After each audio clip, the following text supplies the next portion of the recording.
Radio. Michamo Afurakanu Afuraitkaitnut Neye Ojira Da Medinde Ojirafo Kwesi Ranehm Pata Akan Aquamumana Maruka Tipimu Ojirafo. That means greetings to all Afurakani Afuraitkaitnut, meaning African black people. Today is Ojira Day, Purification Day. My name is Ojirafo Kwesi Ranehm Pata Akan, Ojirafo of the Akwamu Nation in North America. Yedase, we thank you for tuning into the show. Once again, we have the chat room opened up. I'm going to place some links in the chat room for the information we will be addressing tonight. For the individuals who are new to the broadcast, we have 3 broadcasts on a weekly basis. On Joda, Mondays, we have Akan Nana ancient, authentic Akan ancestral religion, where we deal specifically with the Akan expression of ancestral religion in detail, clarifying concepts, clarifying cosmology, clarifying philosophy, spiritual foundations, ritual practices, and so forth, dealing with the Akan expression in detail, and clearing up misconceptions coming from not only the Western Hemisphere, but also infected Akan individuals on the continent who have been infected with white cultures, pseudo-religion, Christianity and Islam and Judaism and so forth, Hinduism, Buddhism, white culture in general, who have infected their presentation of our ancestral culture. So we deal with a purified, authentic expression of Akan ancestral religion. And we deal with ancient Akan ancestral religion. So we go all the way back to our ancient ancestral culture, true story, practices from ancient Khanat, Nubia, the root of Akan civilization, how we migrated from ancient Khanat to the western part of the continent, reestablished the empire of Akana or Ghana, ancient Nubia once again, a couple of thousand years ago, and then some of our people migrated about 1,000 years after that into the forest belt regions to reestablish Akana or Akan civilization. And a few hundred years later, some of our people were taken from that region during the Musuo Kesie, the great perversity, the enslavement era, and forced into the Western Hemisphere, North, Central, South America, and the Caribbean, as well as Europe. And this is how Akan people arrived in this hemisphere. So we deal with true historical information, cosmological information, ritual practices, and so forth on Joda Monday night with Akan Nana ancient, authentic Akan ancestral religion. On Awukuda, Akuada, Wednesday night, we deal with Egua Marketplace. So we have a number of individuals who have come on to the show, owners of Afuraitkaitnut businesses, organizations, and institutions, and they sit with us and for the whole 2-hour show, talk about their business, their organization, their institution, their true story, their philosophy behind serving the Afuraitkaitnut community in a positive capacity, and how their ancestral religious values inform their service to us as a community. So we've had a number of individuals come onto the show. We have their websites listed on our webpage, on our Okom Economic Development Model webpage, and so forth. So on Egua Marketplace Day, we have individuals come on. We also have shows where we talk about ancestral religious values as the foundation for our approach to economic development. And in that vein, we have published our Okom Economic Development Model. When you go to the Okom page, and we'll put that link in the chat room, you'll see that we have published that model. You can download the model directly from the page. It's a free download. We also have a 4-part video series, blog talk radio series that we did. We saved, uploaded as videos on YouTube, but you can go to the page, the Okom Economic Development page, and download those 4 videos as well, parts 1, 2, 3, and 4. We dissect the model, the Okom Economic Development Model, which is a model of economic development rooted in our ancestral religious values. So it's a holistic approach to economic development, rooted in our culture, rooted in who we are. You can download that model and how we dissect that model, that 4-part series. We also have 2 other videos, Eguakuti, which is economic warfare, and Nokwarifo Ne Amambre, self-employment and ancestral culture. So all of those videos you will see on the page, including the Okom economic development model. And part of the model is with regard to strategy. We utilize the function of starve the beast and feed the pride.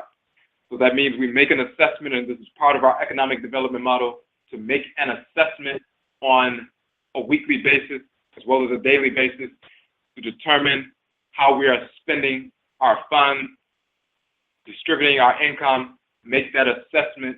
And when we look at how we distribute that money, and we're wasting money with the whites and offspring at their businesses and their organizations and their institutions, then we starve the beast and feed the pride.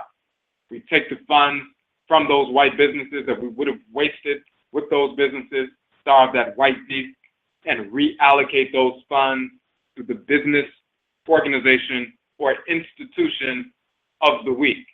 Part of the Okom economic development model, not only do we establish the philosophy behind economic development rooted in ancestral religious values, which are rooted in our worth and value as a people, which is rooted in our divine function. So when we align with our divine function, our craft, our soul, our divine consciousness, the force in nature that dwells in our head region that we align ourselves with on a daily basis so that we can align our thoughts, intentions, and actions with order. Once we align with that divine force of order within us, then we are all on the same page. And when we're all on the same page as a collective, we not only have our individual functions as Afuraitkaitnut people in creation, but those functions are interdependent upon one another. And once we align with order, then we are in alignment with our individual function as it relates to our collective function. And then we are naturally inclined, we have a natural propensity, an innate inclination to support one another as a collective. So that's the spiritual foundation. And once we understand that and operate in that fashion, then all we need is an effective strategy to harness those resources that we utilize. So that strategy is to starve the beast and feed the pride. As part of that strategy, we have identified and we are supporting one business, organization, or institution per week for 52 weeks. So when you look on the Okom Economic Development page, you will see the list of businesses, their websites that we have supported as a community over the past 5 months. We are in week number 20 right now. We're going to be posting up the business of this week, which is the Het Ma'aka, the Festival of the Seers of the Soul, so-called Soul Psychic Fair, which is convened by our sister Ma'at Imma'a Keru Amin. And in fact, she will be on the show tomorrow talking about that festival, which is coming up this weekend in Durham, North Carolina. So that will be the business of the week for this week. So, and we'll be posting that up tonight. But you'll see the list of businesses, organizations, and institutions that we have supported as a community over the past 20 weeks.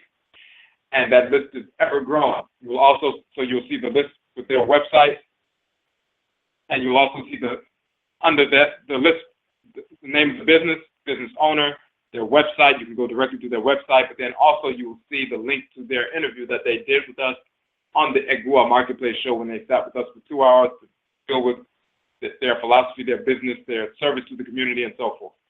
Now, we are targeting one business, organization, or institution per week for capital infusion.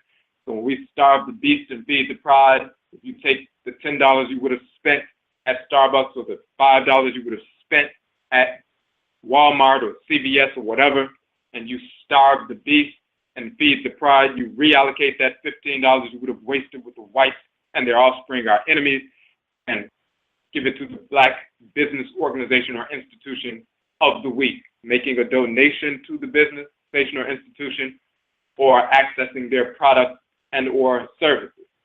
Either way, we are either going to support our own businesses, or by default, we are supporting our enemies and financing our own oppression. So when you starve that white beast and take that $15 away and give it to the Black business of the week, if 1,000 of our people did that, then that's $15,000, a capital infusion of $15,000 into a Black business in the course of 7 days. That allows them to expand their products and services to us, serve us at a greater capacity, hire people within our community so that they can serve us at a greater capacity. And so they can also have income to take care of all of their needs and meet all of their needs. It's a win-win situation. If we do not participate in that process, then we are by default financing our absolute enemies, the whites and their offspring, white Europeans, white Americans, white Asians, white Hindus, white Hispanics, white pseudo-Native Americans, all non-Afurakani, non-Afuraitkaitnut individuals and entities are the whites and their offspring, spirits of disorder without exception. So when we don't participate in this notion of starving the beast and feeding the pride, then by default we are financing our enemies. When you look at statistics, you will find that it is said that there are about 2 million Black businesses, registered Black businesses in America. It is also said that there are about 2 million unemployed Black people in America of working age. Obviously, if one of those Black businesses hired one Black person, then all 2 million Black people would be employed overnight. Is that possible? Of course, it is possible. So over $1 trillion we receive in income, and that we spend that purchasing power, so to speak, we spend over 95% of it with our absolute enemies, the whites and our offspring. Instead of wasting that money with them, we could take 20, 25, 30% of that, 40% of that, and spend it directly with our Black business. If we did that, we'd be able to employ every single Afuraitkaitnut person in the country who needs employment, as well as supporting entrepreneurial endeavors at high-paying jobs. We have that capacity just by making a decision. This is why we deal with spiritual realignment, spiritual focus and grounding in the Okan economic development model. That is the foundation. Once you're realigned spiritually, then you don't have to be taught to support your own. You have that natural inclination or propensity in you anyway. And it's simply awakened. And then all you need is an effective strategy, because you're operating based on your natural instinct and inclination to support your own. So this is what the Okan economic development model is about. So that's what we deal with on Egua Day, Marketplace Day on Wednesday. Tonight is ODWIRA Da, Purification Day, and we deal with Nana Abenaa Araminta ancestral religion and how it impacts every aspect of our lives, thoughts, intentions, and actions, how it operationalizes our culture. And we always talk about how ODWIRA, purification, operationalizes Nana Som, operationalizes Afurakanu, Afuraitkaitnut, or African ancestral religion.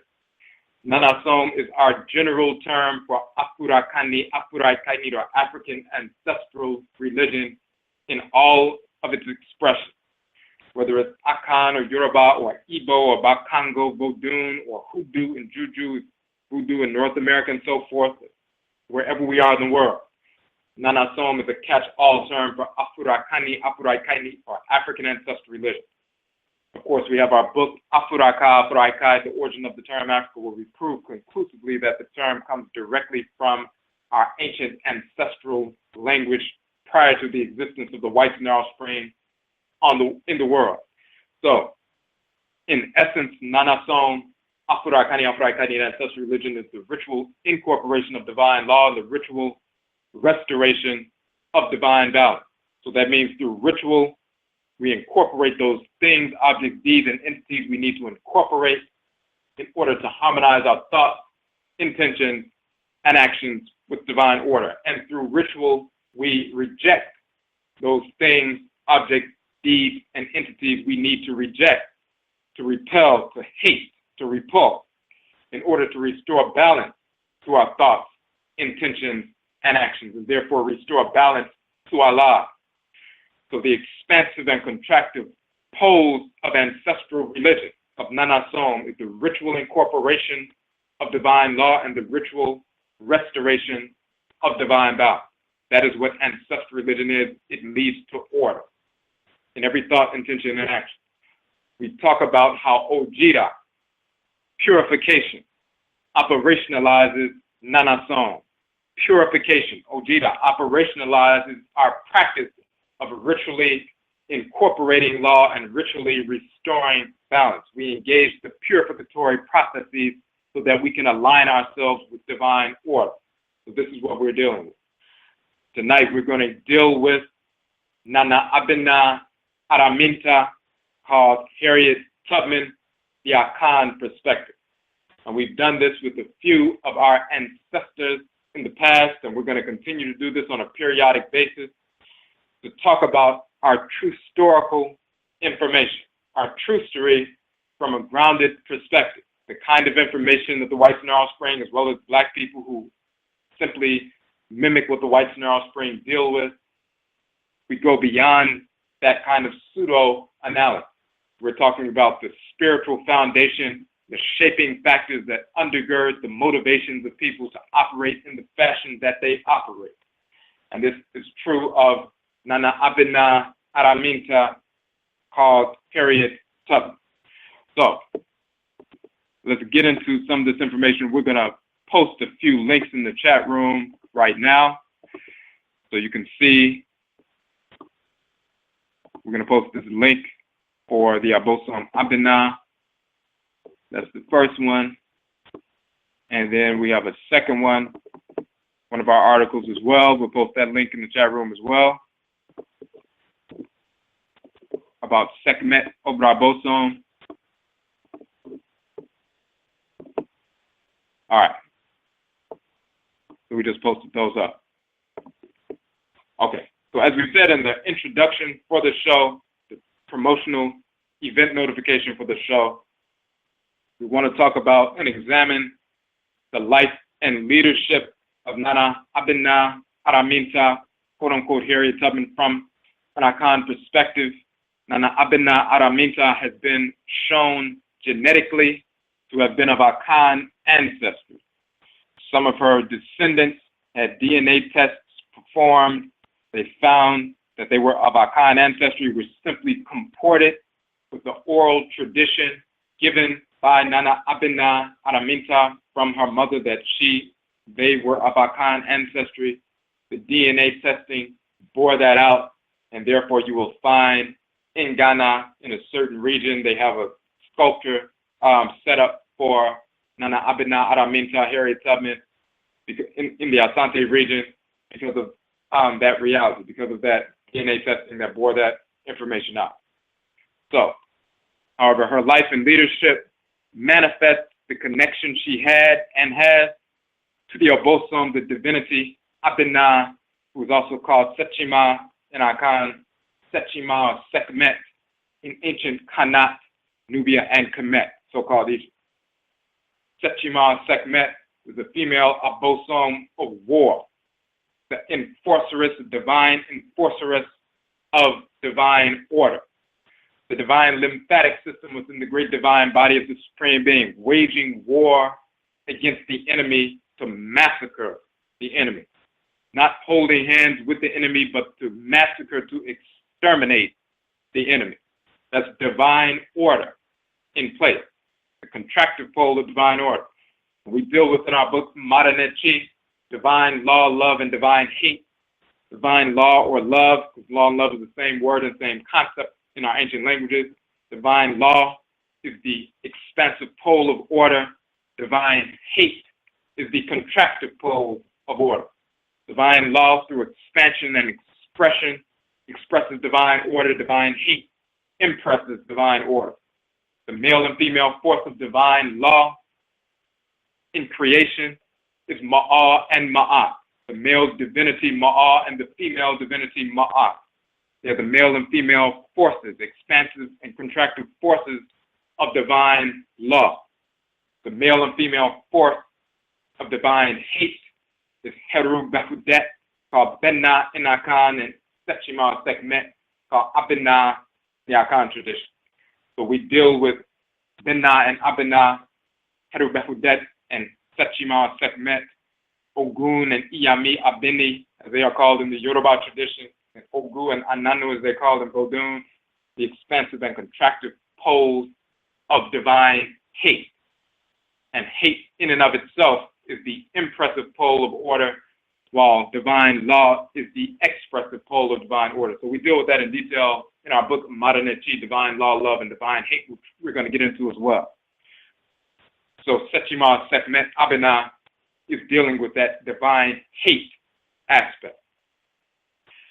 Spirit possession and spirit communication were foundational in the success of Nana Abenaa Araminta as she freed Afurakanu, Afuraitkaitnut, Africans, black people, from enslavement and waged war against the white slave.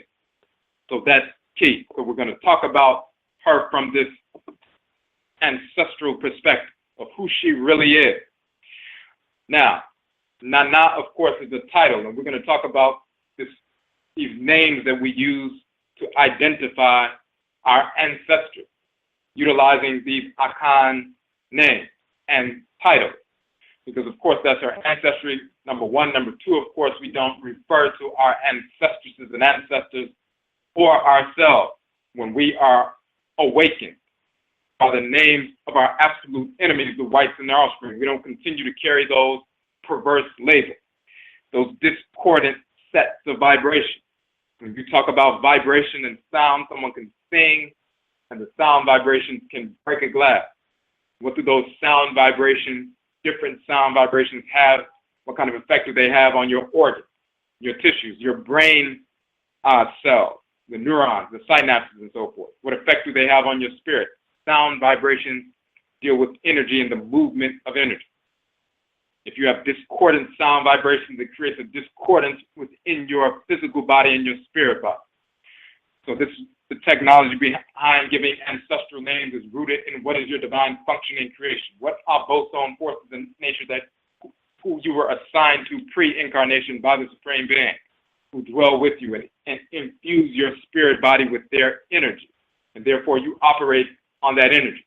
What kind of collection of sound vibrations that make up your true name do you utilize so you can unlock that energy that has been infused within you, as opposed to truncating that energy, stopping that energy up, and so forth. So we don't utilize these corrupt labels that were forced on us through rape and murder and torture by our absolute enemies, who are absolutely inferior to us in every way, physically and non-physically. We don't, on one hand, around our cultural people, call ourselves by traditional name, but then when we get official and go amongst in the job place, in the marketplace, stores, and in the society, the larger society, we're still called the names of these so-called slave masters. That is slavery. If you're aligning with your Kra, aligning with your Okrawa, your soul, your divine consciousness, you're not able to continue to identify yourself by a set of discordant vibrations that have nothing to do with you other than enslaving your mind. So when we refer to our ancestresses and ancestors, we utilize traditional names. And we're going to get into this title, Nana Abenaa Araminta. Nana in the Akan tradition is a title rooted in the term Na, which means ancestry, but it also means great, it means rare, it means precious, and so forth. It's reduplicated as Nana, and that is a title of highest office achievable in Akan society. It's a term used for grandmother and grandfather, as well as great-grandmother and great-grandfather and so forth. It's a title dealing with ancestry, but that which is great and rare and precious. This is why it's the title, first and foremost, of the Supreme Being. The great mother is called Nana Nyame Wa, and the great father is called Nana Nyame. So Nyame Wa and Nyame are also Nana Nyame Wa and Nana Nyame, the great mother and the great father of the Supreme Being. Nyame is Amen from ancient Khamet and Kanat, also Amen Ra. Inyamewa is Amenat or Aminet from ancient Kemet. The same male and female divine force, divine, great divine being, two halves of the divine whole. So first and foremost, the title Nana references the great Nana, the great one, Inyamewa. And then when Afuraitkaitnut people in society live in harmony with divine order on a consistent basis, meaning they have aligned their thoughts, intentions, and actions with divine order, with their kra, their soul, their divine consciousness, the divinity that dwells in the head region on a consistent basis, and demonstrate that on a consistent daily basis, year after year, without profaning themselves, then they crystallize into the function and office of Nana. And that is our destiny. Afuraitkaitnut people, as we grow and develop and function in society, it is natural for us, and we are designed to align and eventually crystallize into that level of sacred character, divine character, perfection. That is our birthright. It is what we are drawn and moved toward as we grow and develop and finally crystallize into that office. And then we function in a harmonious capacity in that office for a number of years and decades and so forth until we make our transition to become Nananon Unsamapo, spiritually cultivated ancestresses and ancestors. So this is why we utilize that term Nana. And of course, we show in ancient Kemet the term Na also means great, greatness, and so forth. So it's the same term in ancient Kemet that you find in the Akan tradition. Of course, when we come and we're forced into the Western Hemisphere, that same term Nana, mispronounced Nana, is used for grandmothers and so forth, the elder ones, the oldest ones and so forth, ones who have authority, ones who are respected in the community and so forth. That comes directly from our ancestral languages. It has nothing to do with the whites and our offspring. They learned about that terminology from interacting and coming in contact with us. Now, so that is a title. Abenaa is a kradane, a soul name. In the Akan tradition, of course, we have a 7-day week that we utilize. It is a superstructure.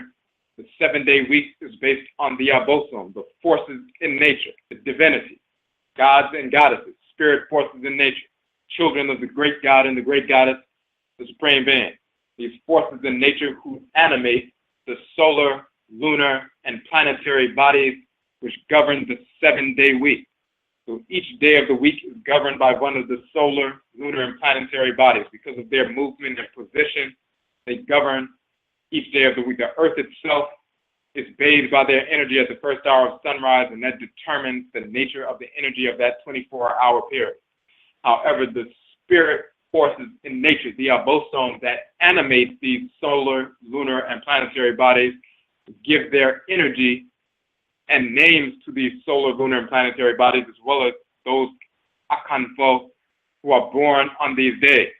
When we're born on a specific day, we're sent into the world on a specific day, coming out of the womb on a specific day.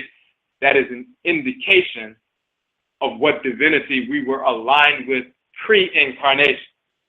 So therefore, the kind of agreement that has been forged by our ancestresses and ancestors as Akanfo, as Akan people. We have forged an agreement, a covenant with the Obosom on the divinity that we were assigned to in the spirit realm by the Supreme Being. They make sure that we will come out of the womb on that day that they govern, to indicate to the community, the parents and so forth, as well as the wider community, that they were assigned, this child was assigned to this specific Obosom pre-incarnation, and this is why we were born on that specific day. Even if there are complications, birth complications, cesarean section, and so forth, we will not come out until it is the day that we are supposed to come out of the womb. So, Abenaa is connected to Abenaada, or Tuesday. So you have Benaada or Abenaada, which is Tuesday. It is the da, or day, of Abenaa, as well as Benna. Benna and Abenaa is Heru Bedat, or Heru Benat, Heru Behudet, and Sekhmet. These are their titles in ancient Kemet. and their descriptive titles from ancient Kemet are still used today for these same divinities in the Akan tradition. So you have Benna, the Obosom, the deity Benna, who's Heru Bedat, Heru Benna, Heru Bedat, or Bedet, also called Benne in Akan as well. So Benne and Benna, the male divinity of the enforcer of divine order, divinity of war and capital and so forth. And then you have Abenaa, which is Deity in ancient Kemet, the female enforceress of divine order, of war, the warrioress. Sakyima, Sekhmet takes the form of a lioness and so forth, which we're going to get into. This is the same force in nature. So they govern the planet Benna, the white and offspring called Mars, the red planet, and so forth. This is the male and female force. So when a female is born on Abenaada or Abenaada Tuesday, that is an indication from the Obosom and Nsamanfo that this child was assigned to Nana Abenaa, the great divinity Abenaa, pre-incarnation, and therefore that is why the child came out of the womb on that day. They are infused with the energy of Abenaa. Their Krawa, their soul, their divine consciousness, is a child of that great divinity Abenaa. If you look at the planet Abenaa, the so-called red planet, so-called planet Mars, Abenaa, that divine planet of war and so forth, is red and fiery. If you look at that force and then you consider small version, miniature, Abenaa's miniature planets, so to speak, dwelling in the head regions of all males and females born on that day who are Afurakanu, Afuraitkaitnut, and Afuraitkaitnut only, then their Kra, their soul, their divine consciousness, that force, that divinity that's dwelling in the head region is a divinity in and of itself. When we are ancestral spirits in the ancestral realm, before we reincarnate into the world, our spirits, before they are sent into the womb of our mother, our spirits are drawn up to Inyamewa, Inyame, Amenet, and Amen. And they assign a divinity to go and dwell with us throughout the course of our lives. And that divinity takes up residence in our head region of our spirit's body. In the same fashion that your physical body has a brain, a smaller body in the head region that regulates order throughout the body, your spirit body has a spiritual brain, a force in the head region. The spirit's brain is the Akra, as we call it in the Akan tradition, or Okrawa, the male and female force. The male force Akra, female force Okrawa. That's the Ka in ancient Kemet, the Ori Inu in Yoruba tradition, the Sebido in Fodun, and the Chi in Igbo. The divinity, a male force if you're male, a female force if you're female, that takes up residence in the head region. Throughout the course of your life, you experience that force as a pull within your head region towards thoughts, intentions, and actions that are in harmony with divine order. And when you align with that pull in your head region, things work out in a harmonious fashion. When you go against that pull in your head region, then you manifest disorder in your life. The more in tune you become with that force, you begin to communicate with that divinity. That divinity will show himself or herself to you as well and communicate directly with you. So that divinity is assigned to dwell within your head region as an ancestral spirit. And once that divinity attaches itself to your head region, now you are a spirit with a Kra or Krawa, a soul, and now you can be sent back into the ancestral realm to await incarnation or reincarnation. Then you're ushered into a womb by your ancestresses and ancestors, and eventually 40 weeks later you are born into the world in a physical body, but you're a spirit animating that physical body, and in your spirit body in the head region is your Kra that regulates order throughout the course of your life. Encoded within your Kra is your divine function to executing creation. What kind of cell within the great divine body are you going to be? Were you designed to be by the Supreme Being? The deity, the forces in nature that animate the suns, moons, stars, earth, mother, black substance of space, oceans, rivers, atmosphere, fire, thunder, and so forth. These are the organs within the great divine body of the Supreme Being. And just as your organs regulate order in your body, the organs within the great divine body of Nyame regulate order within the great divine body, within creation. And then we are the cells within those organs. And just as your cells support their parent organ They support their parent organs. They support the whole body, you at the same time.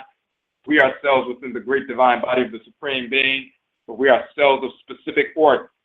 If you are a cell or a child of Abenaa, Sakyima, Sekhmet, then you are naturally designed and formed to execute the functions that Abenaa or Sekhmet executes in the great divine body.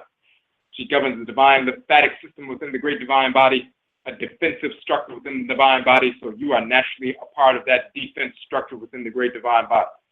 It manifests in your personality characteristics as a natural inclination to restore order, wage war against disorder and its purveyors. You have that natural inclination because you're governed by a force in nature that executes that function within the great divine body. So anyone who is an Abenaa operates according to that divine energy complex because they are guided. Their cry itself is a miniature Sekhmet, a child of Sekhmet, Sakyima, Abenaa dwelling in their head region, and they align with that force in their head region. They're also aligning with the great Abenaa, the great divine force in creation that operates as the divine lymphatic system within the great divine body. And as we go through this information dealing with Sakyima, Sekhmet, Nana Abenaa, you will see that these same characteristics will manifest in Nana Abenaa Araminta called Harriet Tubman. And then we look at the name Araminta. This is the name that she was given at birth by her parents. Now the whites in Alice Spring will say that name is of unknown origin. And the first instance of it being utilized is in the mid-16, so-called 1600s. And the whites in Alice Spring don't know the origin of it. But then when you look at the term Araminta, and you look at the name Minta, that is actually an Akan name.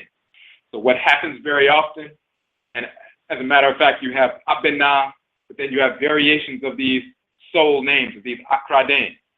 So every day of the week, there are male and female soul names, or Akradim, based on the Obosom that governs that day of the week, governing meaning the solar, lunar, and planetary body that governs the week.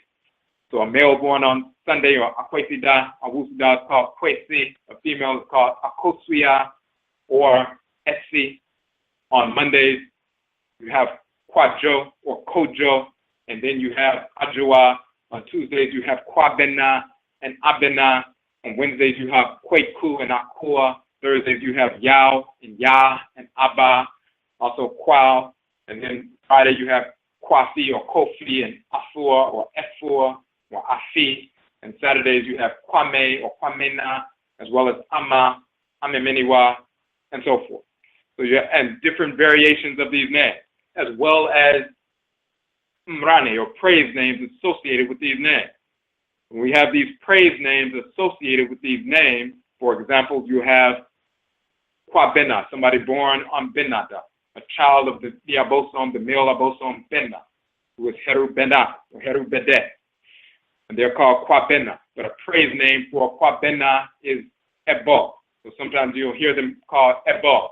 You hear someone say, Kwabena, come over here, or Ebo, come over here. Ebo is known for being an Ambrane or praise name of a Kwabena because it's associated with stone, rocks, but also hard metal. And of course, Kwabena is the Obosom, or Bena is the Obosom, hot metal and war and fire and so forth. So Ebo is a title. When you look at Kojo, or Kwajo, or Kojo, and Ajua, the root is Jo, meaning cool, coolness, and that's in the title of the moon. This is why Joda, the cool day, the day of the moon, or Monday, moon day. Ejo is a title for a female. Mrani or Ajua. Jojo is an Mrani or praise name for somebody named Kojo. Sometimes they will simply call him Jojo or Ajo or Jojo. The female can be called Ejo and so forth. And every single Akradim or soul name have these different praise names. And then we also have different names in the culture that have diminutives and so forth. So what you will find is our people, when we were forced into North America, when we begin to name our children, we attune to those different names that whose sound vibrations feel in alignment with the spirit of the child. If we have lost the knowledge on the surface of our ancestral language. So when we hear certain collections of sound vibrations, we know it's something about that collection that sounds right, so this is the name that we will use. And then we find out later that because we align with our own craft, we were actually choosing names that are directly related to the person's spirit. So for example, if somebody is born on a Monday, and typically they would be called Kwajo or Kojo as a male in our Akan tradition. And a praise name for Kwajo or Kojo is Jojo, because the root is Jo, meaning cool, the cool one. So that's a common title, Jo or Jojo. So then somebody's born in America, they've lost knowledge of their language, but the child is born on a Monday, they have a cool spirit, they're connected to that cool magnetic energy, and they say, I want to name this boy Joe. And they call him Joe from that point on. They were naturally drawn to that set of sound vibrations. They may have been thinking that Joe was short for Joseph. And they said, well, I'm just going to call him Joe because that sounds right to me and he looks like a Joe. In reality, he does look like a Joe or a Jojo or Kwajo because that's exactly who he is. He was born on Joda under the energy of the Obosom Ajo because he was connected to that divinity pre-incarnation. Of course, Ajo is Asar when he operates through the moon, called Wachu in ancient Kemet. And Ajwa, of course, is Aset operating through the moon, called Ochua in ancient Kemet as well. So that's just one example. You'll find somebody who's a Kwabena. The praise name for Kwabena is Ebo. Then you have a child born in America, and their parents would say, we're going to call him Bo, or Bobo. He looks like a Bo. And they call him Bo so-and-so, Bo Jackson or something like that. Then you find out later that in reality, yes, he is an Ebo because he was born on Tuesday and he carries the energy of that divinity. So our spirits and our ancestresses and ancestors actually lead us to the names. We may have been thinking that Bo is short for Robert, and we're just utilizing a nickname for somebody named Robert because we just like that nickname. In reality, we are aligning with the actual names of our people. So when you look at Araminta, and they learn about this name, Araminta, and then for short, they said her mother called her Minta or Minti for short. And when you look at the diminutives of the name, as they lay it out in English and so forth, as far as they can go back to the 1600s, they say it's of unknown origin, and they say that one of the diminutives or two of the diminutives of the name Araminta is Minta and Minti. So Harriet Tubman's mother, Araminta's mother, would call her Minti or Minta as she was growing up as a nickname. And when you look in the Akan tradition, the name Minta is actually an Akan name. So Nana Abenaa Araminta is the designation we have for Harriet Tubman, utilizing her actual title connected to our ancestral culture. Now, first we're going to look at some information about her life, and then we're going to get into the information connected to the Obosom who govern her, and you will see how it lines up. And you can, of course, you can find information about Nana Abenaa Araminta's life all in various places around the internet and in other sources. And before we go forward, of course, if you have any questions or comments on the phone line, hit the number 1 so we can see that your hand is raised. If you're in the chat room, you have any questions or comments, you must log in as a user in order to interact in the chat room. All right, so Nana Abenaa Araminta, she was born, according to some, 12,822 or 1822. They're not sure about the year, and they're not sure about the specific day. But as we go through this information, you will see how she's connected to Abenaada, and so forth. She was born into enslavement. She would eventually escape from enslavement. She made 13 missions, approximately 13 missions, back into the quote-unquote slave-holding state to rescue approximately 70 of her family members and friends, and so forth. She would eventually deal with abolition dealt with the Civil War. In fact, let's go further. She was born in Dorchester County, Maryland. Talking about the oral tradition, she was beaten, tortured by the white so-called slave master as a child. Early in life, she suffered a traumatic head wound when one of the white slavers threw a heavy metal weight at her, hitting her in the head. The injury caused her a great deal of pain. She suffered from what they would call hypersomnia throughout the course of her life. Epileptic fits and so forth, dizzy spells, passing out and so forth. However, we're going to get into more detail with regard to that. She experienced vision, communication with the spirit realm and so forth. And what would happen is when she would fall into these epileptic so-called seizures, when she would come out of them, she would know which direction that they needed to run to escape to so she could avoid capture from the white snare offspring with the dogs and everything else. This is why she never, as she said, never lost a passenger whenever she was going to rescue the people from enslavement. She would get the people connected with her, leave in the middle of the night, make their way through the swamps and the forests and everything else, and make it to the free territories without losing a passenger. When she would attune to the spirit realm after having passed out, quote unquote, or went into spirit possession, Akan, spirit possession, she would come out with these messages, with this direction, with these admonitions and so forth. So it wasn't just because she was hit in the head, it was because she would have dizzy spells and so forth. We were dealing with spirit possession, spirit communication. We're going to get into some more detail about that.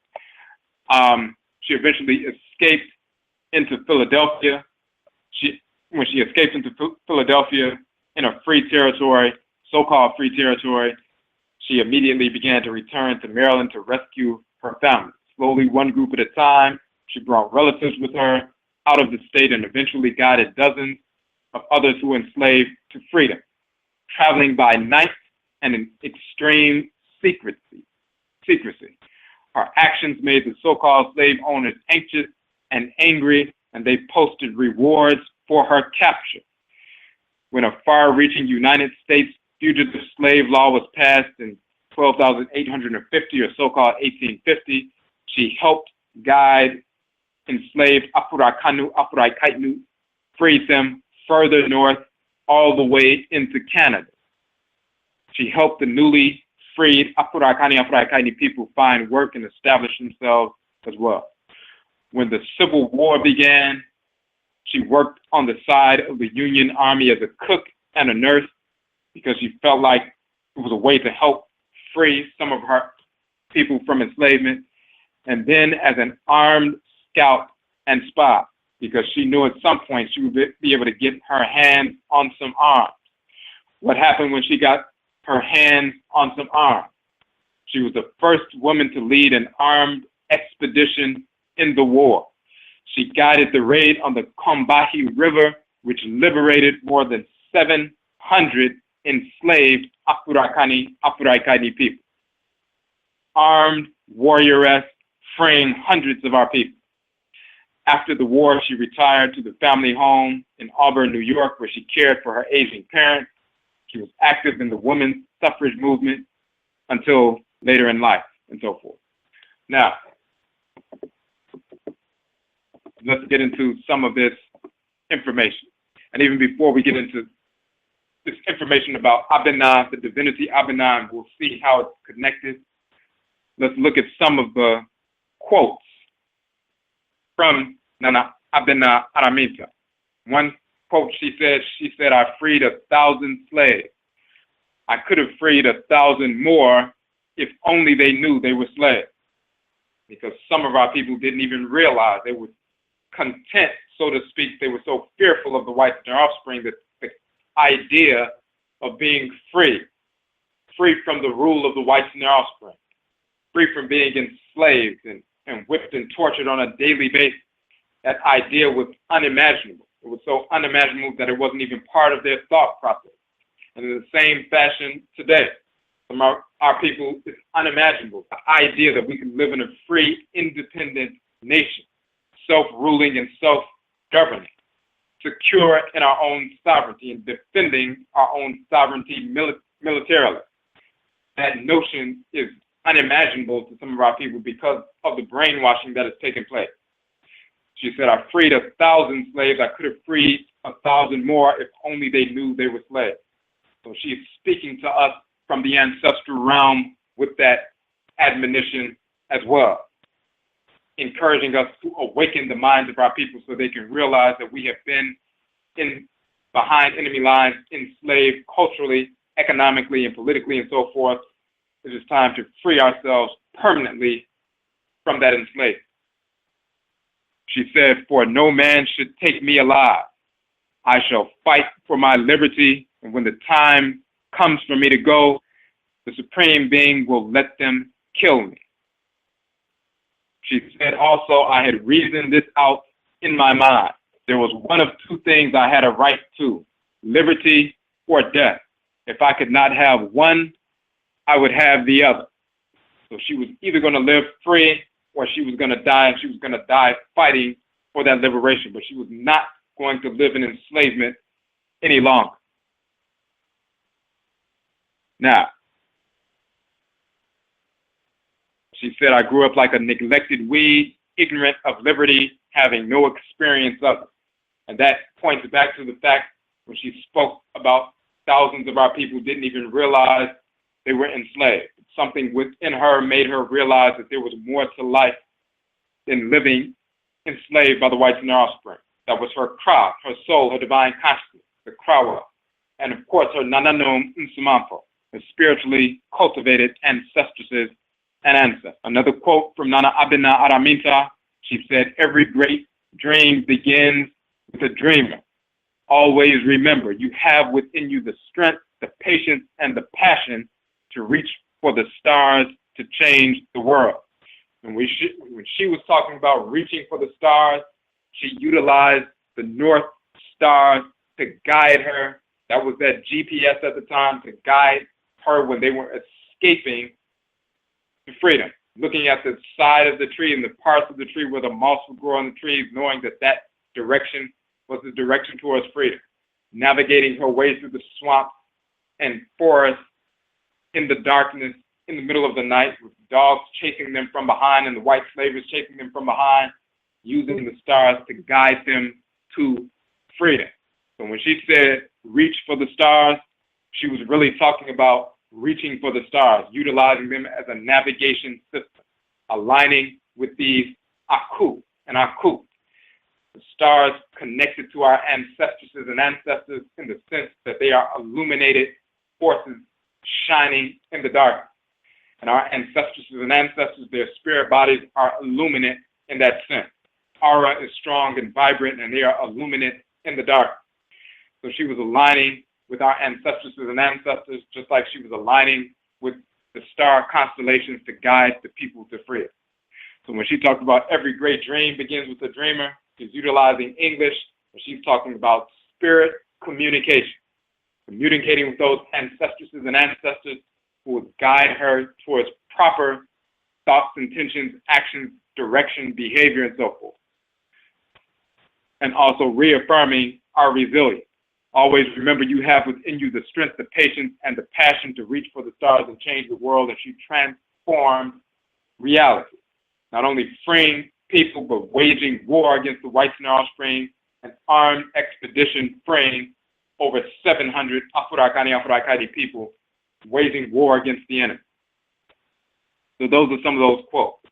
Now, when we look at the Obosom, Abenaa, Sakyima, Sekhemet, then we'll have a greater understanding of the nature of her character and how it's directly tied to this force in creation.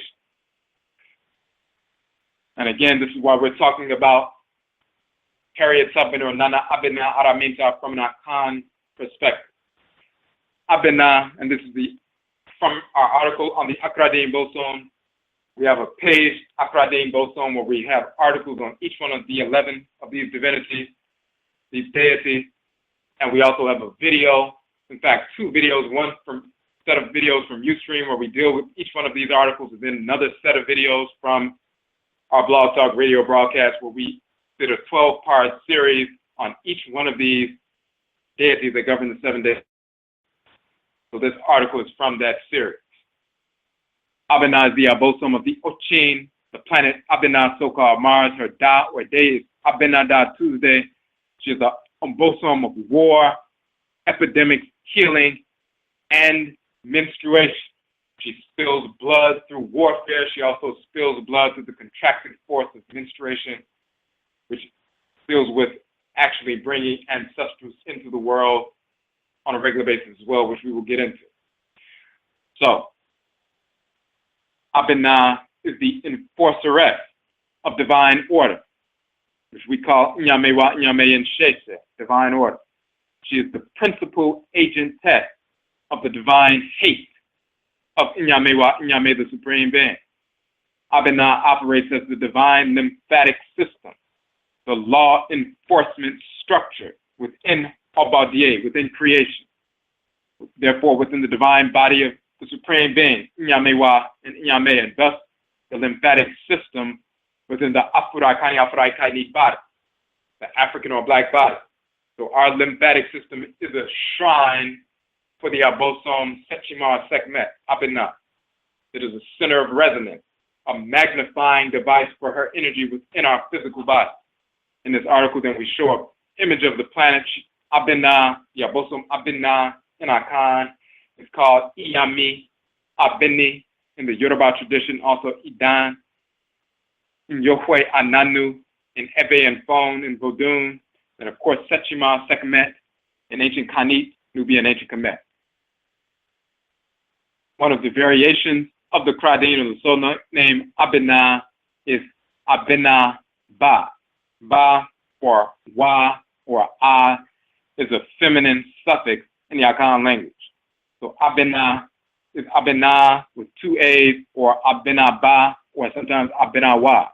The Abenaa Ba, that variation is also shortened to Abenaba or Abraba, and it's said quickly as Abraba, and often spelled B-R-A-B-A. Abenaba, Abenaba, Abraba, Abraba. So that's just another variation. So we show that Abenaa, Abenawa, Abenaba, Abraba, all these different variations.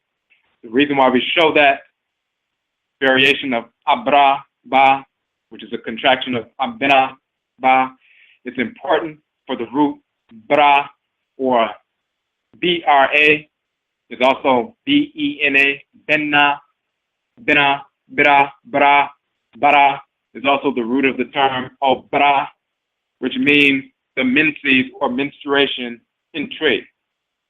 So Obra is also a term for the menses. Abra is a contraction of Abena, Abena, the divinity that governs the menstrual cycle and so forth. Now, the other term in the tree language for menstruation, one is Obra, for menses and menstruation. The other term in the tree language for menstruation is Asekhmet, and it can be spelled A-S-E, Asekhmet, or A-S-A, Asekhmet, in the tree language of the Akan. This is key for the Obosom. Abenaa is called Sakyima, Sakyima, Sekhmet in ancient Khanit and Kamit, Nubia and Egypt. She is recognized as the Obosom who governs menstruation. Additionally, in Akan culture, girls who reach puberty and have their first menstrual cycle are taken through womanhood training. This form of rites of passage is called Bra Goro, the celebration Goro or Goru of the menses, or Bra. As the girls are going through their Bra Goro initiation, because they had their first menses and on the onset of menarche, they are taken into womanhood training called Bra Goro. And once they go through that Bra Goro initiation, and as they're going through that, they are called either Obra Ni meaning to be, Obra, just like you have Akan. An Akan person is Akani, to be, Ni Akan. Akan Fo is the group of people who are Akan. Akan Fo is plural for Akan. Akani is singular. Obra Ni meaning to be, Obra. Obrani, to be Obra, to be in the Obra state, the menses state, Obrani. So every single girl is either called Obrani meaning they're in the Obra state, or they're called Sakyima, because that's the other term for menstruation. And we talk about that, we detail those linguistics in the article. The term and name, Sakyima, designates one who has matured into the Sakyima, or menstruation phase of life. Sakyima thus means to be Sakyima. The term and name Obra, again, references one who has matured into the Obra, or menses phase of life. Obra ni, meaning to be. Obra means to be Abra, or Abenaa. Thus, all Akan girls, once having reached puberty and taken through the sacred rites of the Obosom of menstruation, are called Abra, or Abenaa, or Sakyima, the names of the Obosom of menstruation. This means that every Akan girl is called Sekhmet, or Sekhemet, or Sakyima, as we say it in Akan. The Bragoro ceremony is also called Brakpue. It properly begins on Abenaada, the day da of Abenaa, Tuesday of this divinity. So we show that information to show that the exact same deity that we worship in ancient Kemet is the exact same divinity that every single Akan girl is named after as they're going through the menses state. And when you look at all of the Obosom who govern the 7 days of the week, we have shown in our articles that these are the exact same deities from ancient Kemet with the exact same names, with the exact same functions in creation. We're not talking about borrowing something from a culture. We have the exact same people who migrated and continued their same ritual practices, still get possessed by these divinities. They speak to us through possession, communication, divination, and more. Now, we show the name Sakyima Sekhemet in the Medutu. We also show her connection, Sekhemet or Sekhemet, Sekhmet, Sekhmata, Sakapata in Vodun, the wife of the divinity Dazoji, so the Sakbata twins, the Dazoji and Yohwe Ananu. These are the Sakpata twins. Sakpata or Sakamata or Sekmata, this is Sekhmet. Pata and Sekhmet is Dazoji and Yohwe Ananu Vodun. Iyami Abeni in Yoruba and Obaluae in Yoruba. Oboade in Akan is Pata becomes Puta and Puata, Puate, Boade in Akan. Sakyima, of course, is Sekhmet. So, we go into some more detail about some of that information. We don't have to go through all of that. But another key point, Sakyima Sekhmet, she's a great healeress. Her priests and priestesses are referred to as Sunu, which literally means physician. She is the bringer of plagues and epidemics as divine punishment of disorder. Yet she also brings the cure. And Pata also is one who brings plagues. And of course, you'll find that Sakpata in Vodun and Obaluaye in Vodun is the bringer of plagues and so forth. Then you'll find that healing through destruction aspect is manifest in the Yoruba tradition. Iyami Abeni, also called Idan, the female Orisha of earth, who cleanses the earth of disorder. Iyami means my mother in Yoruba and also references the divine power of the feminine forces in creation. So when we talk about Iyami Abeni in Yoruba, Yohwe Ananu in Fon and Ebe and Abenaa in Akan, this is Sakyima Sekhemet, the same divinity. She is an Obosom who not only cleanses the planet Asase Afur, but also cleanses the individual earth mothers, the Afuraitkaitnut females, through the menstrual cycle. That is Sakyima or Obra. This has always been a divine cycle, a sacred cycle. It's a sacred cycle, so much so that there's a divinity who governs the menstrual cycle. So all this nonsense about originally Afuraitkaitnut women didn't menstruate, and it's only because we become domesticated that we begin to menstruate, and once you get back to your natural diet, that's all nonsense. There is a goddess, a divinity that governs menstruation. If you have a force in nature that governs menstruation, then clearly menstruation is nature all or natural, because there's a goddess of nature who governs the cycle.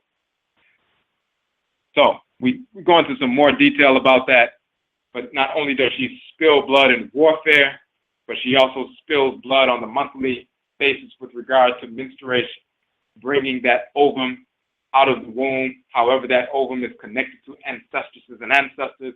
And even when the ovum passes, if it's not fertilized, you have ancestresses and ancestors who are connected to that ovum, who come into the sphere of influence of the woman, and therefore by the time she reaches the Tra, or the state of menarche, the end of menstruation, menopause, and so forth, she has a literal army of ancestresses and ancestors who she has brought into her sphere of awareness through that menstrual cycle.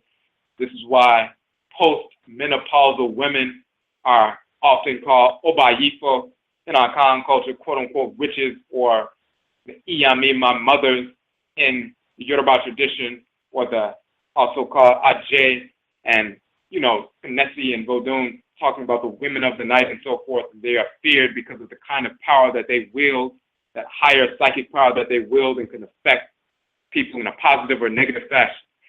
That's one of the reasons for that, is because they have been birthing these ancestresses and ancestors as spirits into the world, even when the egg was not fertilized, to bring an ancestral spirit back into the physical world through a physical body to live and grow up and develop from a baby into a full-grown adult. But even when that egg is not fertilized, there are still ancestresses and ancestors connected to that ovum that are brought into the world, quote-unquote, into the sphere of influence of that woman.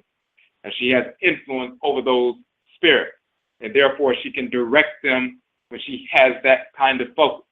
And this is why not only post-menopausal women, because they have much greater influence over this quote-unquote army of ancestral spirits, but then even premenopausal women, if they are focused and attuned and in alignment, they have influence over those spirits they have brought into the world as well.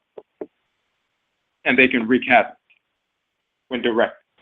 So we get into that information, just to show that information. So let's go a little bit further. We're going to go further down. We don't have to go through everything. We want to read from a text talking about the birth of Sakyima, Sekhemet, in ancient Kemet, the book of the cow of heaven, so-called destruction of mankind.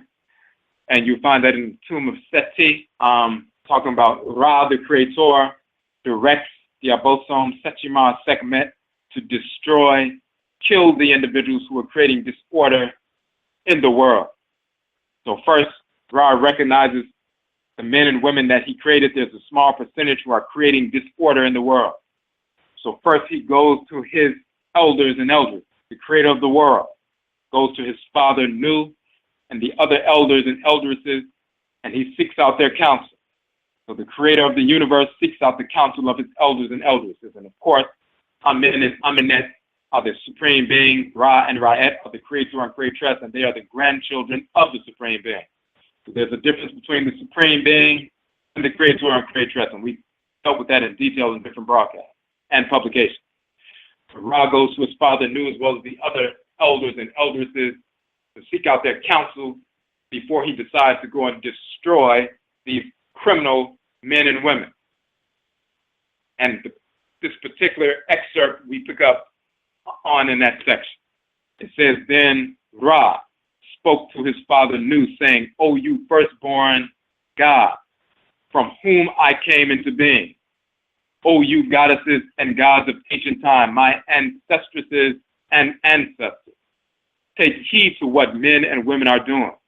For behold, those who were created by my eye are uttering words of complaint. And of course, when they talk about the eye of Ra, the right eye is the sun, the left eye is the moon. So those who were created by my eye are uttering words of complaint, meaning projecting disorder against me. Tell me what you would do in the matter, and consider this thing for me, and seek out a plan for me. I will not slay them until I have heard what you say to me concerning it. So again, the creator of the universe takes counsel with his ancestresses and ancestors.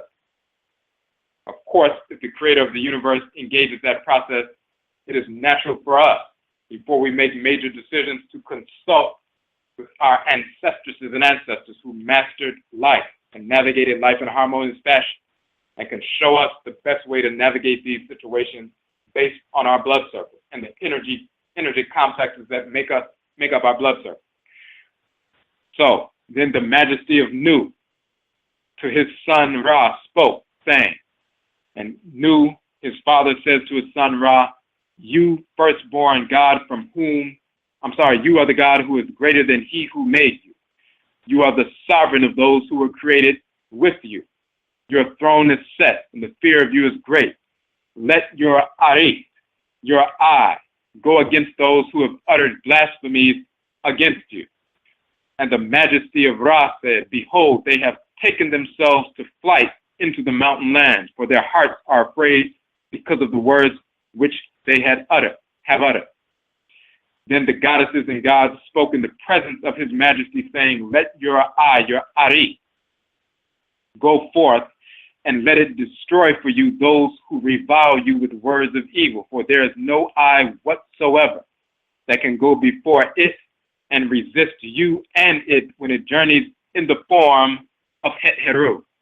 Thereupon this goddess, this female Obosom, went forth and slew the men and women who were on the mountain or desert land, and the majesty of Ra said, come in peace, O Heru, for the work is accomplished.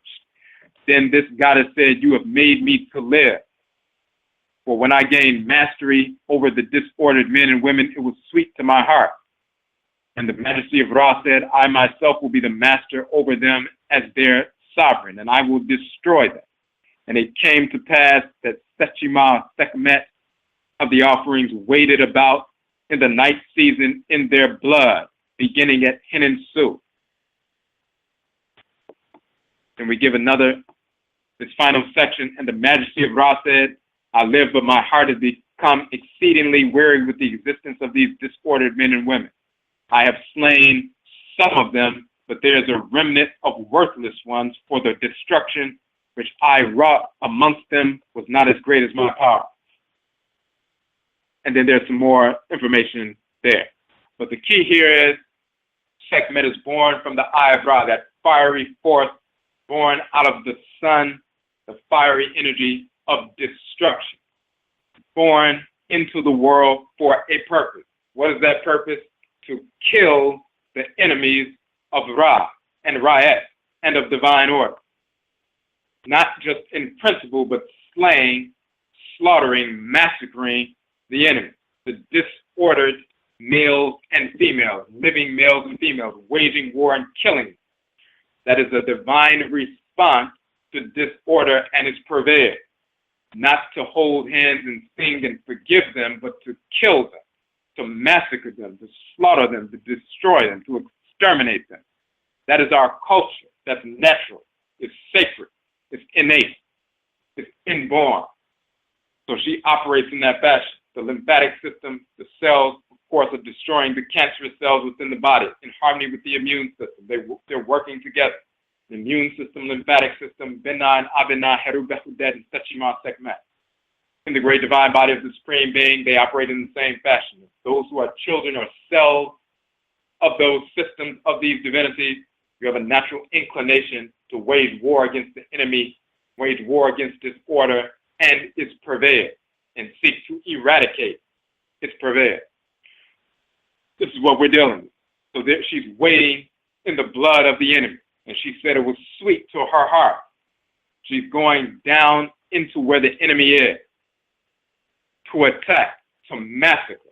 You see Nana Abenaa Araminta going down into the south where the enemy is, leading an expedition, the first woman to lead a military expedition in the Civil War to massacre the enemy and free the enslaved, over 700 enslaved Afurakanu, Afuraitkaitnut. She was armed. She looked forward to being armed.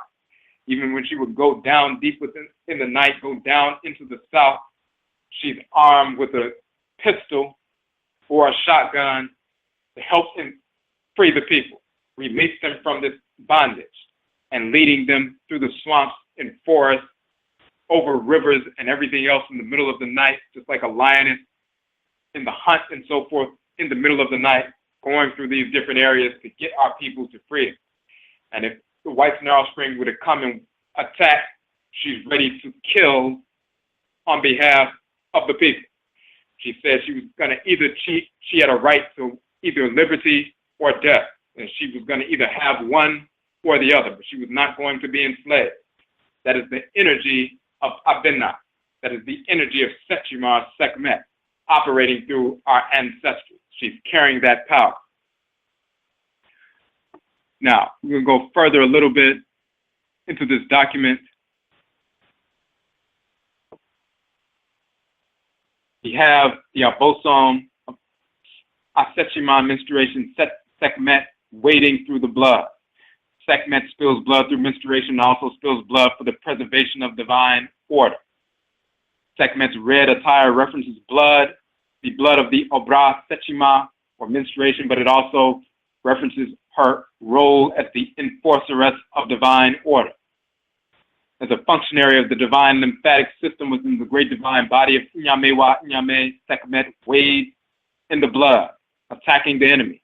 The cells of the immune system, the lymphocytes created in the bone marrow, fight against the cancerous cells within the body.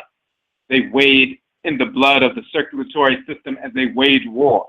So when they're talking about Sakyima, Sekhmet wading in the blood of the enemy, that happens when waging war against the physical enemy, but also in your body, the same process is happening.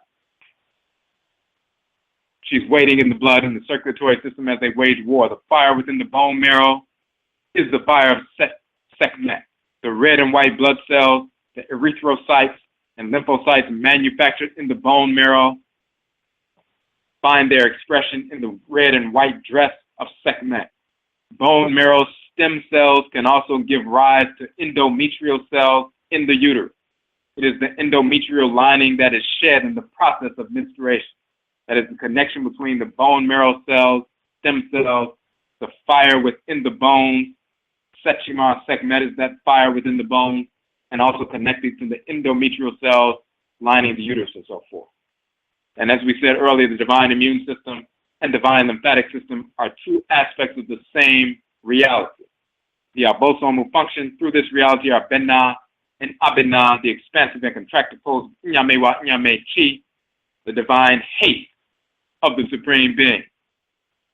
We also talk about Ben, the root term Ben, of Benna and Abenaa in the Akan language means to become red by boiling, to become hot, well cooked, thoroughly fired. When one becomes heated, one's skin and sometimes eyes often become red. If one's skin is burned, it often appears red. Yet to be well fired, cooked also describes one who is thoroughly tested, battle tested, well learned, well experienced, serious. Thus the term for professor, meaning one who is well cooked or thorough, is obenfo, one of the group of people who is oben, well cooked or well fired in the Akan language. In addition, the term bene or bede also means red. The rolling R and N sound are interchangeable, so bede or bene meaning red, ben meaning to become red by boiling, thoroughly fired, and so forth. This is why we have the term ben as the root of ben, benna, and also benni. The term obenni in Akan is defined as one who is sent to attack the enemy, benni. But then benna, of course, is also the name of the divinity waging war. We have, of course, Bedat in ancient Kemet, Heru Bedat, and also Heru Bedet, the wing, Sundis, and then you have the female form Bedat or Bedati, which is the city goddess of Edfu. You're talking about Sakyima, Sekhmet, and then we have an inscription, Benna or Abenaa in ancient Kemet, Benati. And what does she say? What is this inscription from the temple of Edfu regarding her? The female force of that winged Sundis, Bedit or Benadit, has appeared in Bedet, in Edfu. She restrains her wrath, becomes full of joy again, and expels her majesty's raging. She is the mistress of joy as soon as she beholds the sistrum, the splendid one who loves music. So that talks about Sakyima. After she waged war against the enemy, they wanted to stop her from killing everybody. So then they gave her mandrakes mixed within the blood of the people and the water and so forth. As she was drinking the blood of the people, they put some wine, palm wine, so to speak, inside the river of blood, and when she drank it, she became sleepy, and then she eventually fell asleep, and she calmed down, and her wrath was calmed down, and the rest of the people were saved. It's like you start a fire to engage in a certain kind of agriculture where you're burning away the withered leaves and so forth to prepare the land for the next phase of agriculture, but you don't want that fire to just expand and go burn up everything. You have to bring it to an end.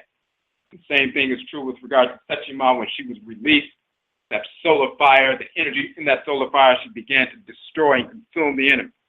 But then they wanted to bring that to a close once it was done.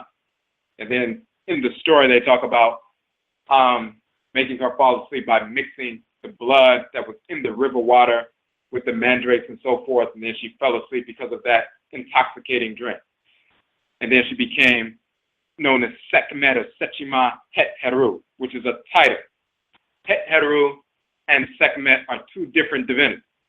Just like, girl can be named after her aunt, so she has her own name, but then they also give her the name of her aunt because she has certain qualities of her aunt because they're part of the same ancestral matric clan.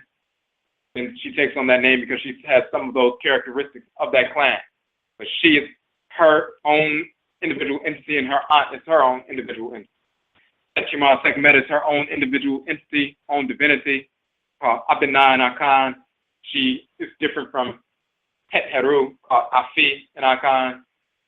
Abenaa and Afi are Sekhmet and Het Heru. They're Iyami Abeni and Oshun in the Yoruba tradition. Two totally different divinities.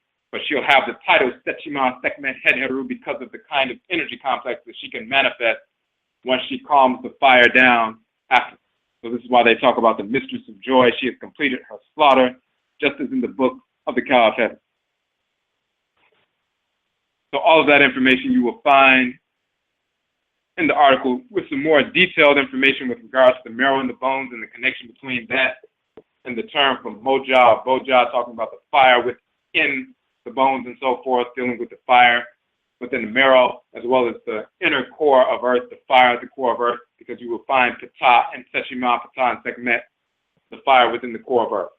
So we go into detail about all of that information. So when you see the nature of this divinity, her function in creation, waging war against the enemy, destroying and massacring the enemy, freeing the people from the torture, from the disorder that's been laid out in society by the enemy, by the disordered males and females. And you have Sakyima or Nana Abenaa Araminta going into the enemy territory, going behind enemy lines alone.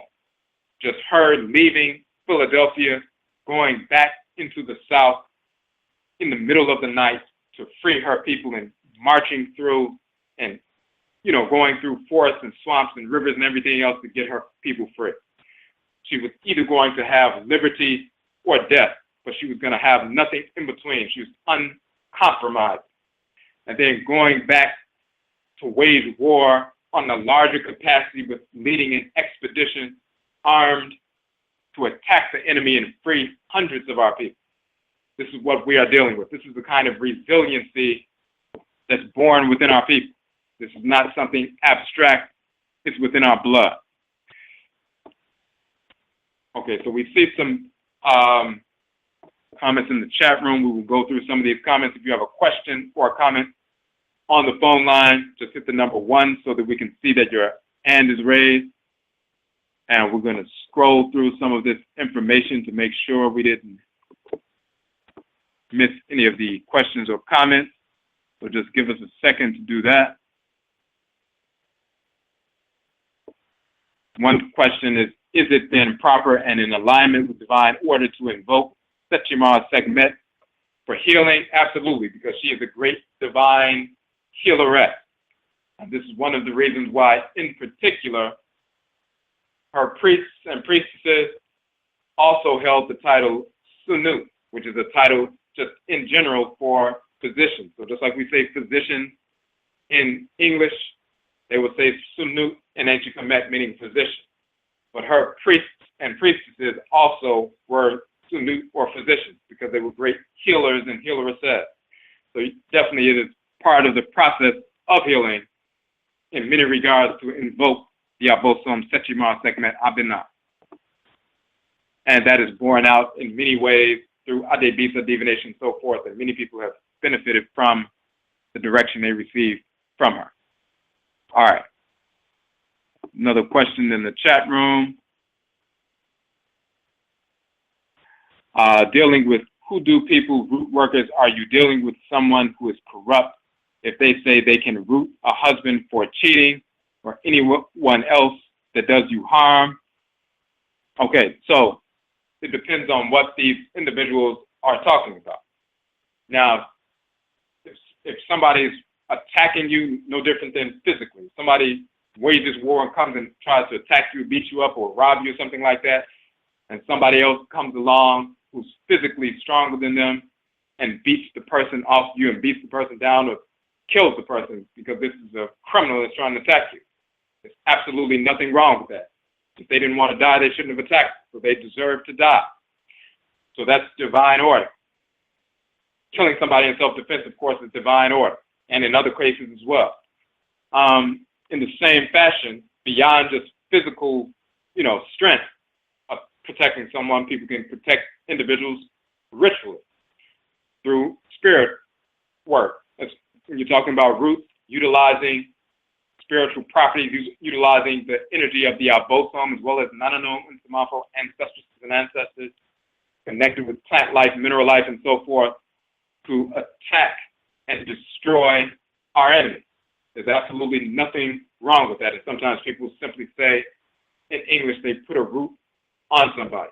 Now, if they're talking about, and that's no different than chemical and biological warfare. And of course, we use that as well during enslavement. So we would learn the medicinal use of plant life and mineral life to heal our people, but we also learned about the medicinal use of plant life and mineral life to poison the whites and their offspring and all of their staff and children and family, poison their food supply, poison their water supply to kill them. And then we burn down the plantation home and plantation itself and free our people from enslavement. Or if it didn't kill them, weaken them. Sometimes we do it to weaken them so that we can rout them militarily or simply to kill them. That's divine order as well. Anytime you're killing your enemy, that's part of divine order. So, just like we did that in the past with chemical and biological warfare, utilizing these roots as well to wage war against our enemies, even in a spiritual capacity, there's nothing wrong with that if you're waging war against an enemy who's doing similar things. But if it's something just silly or somebody made you mad and you want somebody to use, some energy to attack them because they upset you and so forth, that's nonsensical, and the Obosom and Nana Abenaa Araminta don't participate in that. So therefore, the only kind of spirits that will participate in such ritual are disordered, discarnate, deceased spirits. So it depends on what's actually going on. If it's something in harmony with order, if it's attacking for the preservation of order or the restoration of order, attacking an enemy, then that's part of divine order. If it's just based on something silly, then it's not. And give me 1 second. Hold on.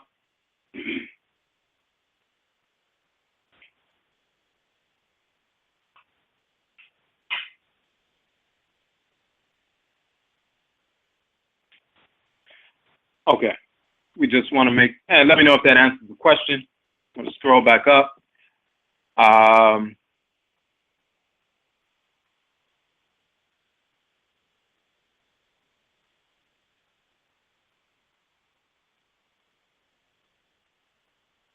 Okay, just want to make sure we didn't miss any questions. Okay, and it looks like you asked that question before we got to that section, but yes, Sakyima, Sekhmet, and Heru are two different divinities, and you'll see in certain texts and certain temples and so forth, you'll find a title of Sekhmet as Sekhmet, Heru. But again, when you understand the culture itself, when you read about that, the whites and offspring will try to say, well, first it was Het Heru and she turned into Sekhmet, and then she turned back into Het Heru when she became nice and calm and so forth, and in reality they're two sides of the same coin and all this other foolishness because they don't know what they're talking about. The same with regards, and black people repeat that nonsense, and pseudo-metaphysicians will repeat that nonsense because they have no clue what they're talking about. Because they don't invoke these divinities. Of course, the whites and their offspring cannot. No divinity will ever communicate with them, never has and never will. But our people are not invoking these divinities who are connected to us by blood. They haven't engaged that process because they're controlled by the misinformation masquerading as ancient wisdom that comes directly from the whites and their offspring that they're attempting to blacken up. But they're not really invoking these divinities, and therefore they don't know who they are. So then they have to rely on, or they decide to rely on, the misinformation coming from the whites and their offspring, and they seek to incorporate that and blacken that up and start giving all kinds of pseudo-philosophy. So we go into detail about that in the Sakyima or Sekhmet article, as well as the article on Afi, talking about head root. All right, so we're scrolling back through some more information. To make sure we didn't miss any questions.